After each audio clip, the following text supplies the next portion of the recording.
We got a couple more things here. These are so apples. They're not amazing. It's kind of a sweet fruit, but they're nice to have. Yep.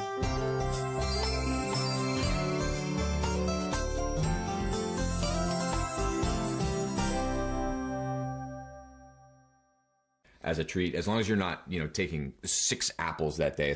Most people don't really abuse that, but if you are trying to lose fat really quickly, most people do well limiting the fruit. But And if you need travel fruits, yeah, the optimal travel fruits would probably be more of a orange or a grapefruit. Yeah. Like bananas and grapes are high in sugar. They'll also get destroyed when you travel. So something that's more robust, like orange or grapefruit, great option on the road. Yeah, absolutely. And then chocolate is a go-to. So the right kind of chocolate. The right kind of not chocolate. Hershey bars. Exactly. Yeah. Which isn't so.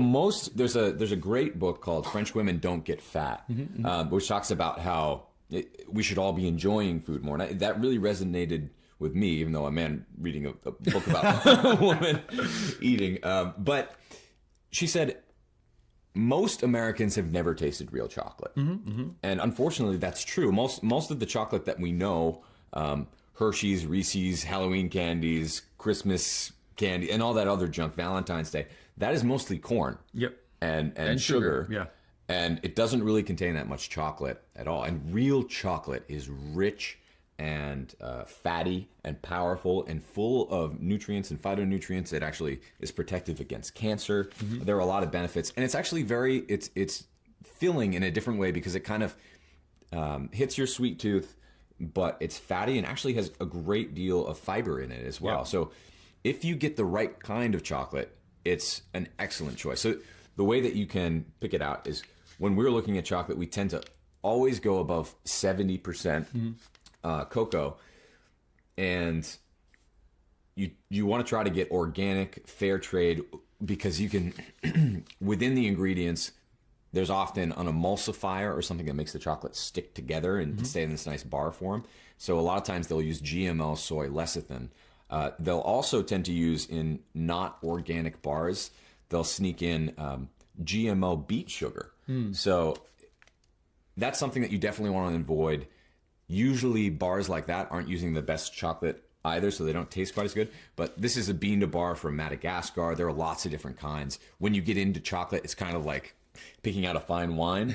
So don't worry about it too much, but have some fun with it. Just go for 70+% and see how high you can go. Like there are some bars that are like 90+% that are almost pure chocolate, and I love them. Yeah. I don't need that much sweetness. And if you want to make your own chocolate treats, you're going to actually be buying cocoa or cacao, and you will be amazed if you look at the nutritional label. Pure cocoa or cacao is, we're talking fiber and protein powerhouse. So you will be shocked in addition to all the antioxidants. So shall we bust open the suitcase here and see how I did? Yeah, let me do one Go more quick thing. So these are great options in terms of vegetables to take on the road. So celery is pretty robust. Very robust. And can handle it. And it's nice and filling. It provides you that bulk. So a lot of times I'll have something like this and load it up with fiber to decrease the absorption time. Like you said, that's true. On an empty stomach, that can make you hungry. It can raise your insulin a lot. And it'll be kind of like a meal that I create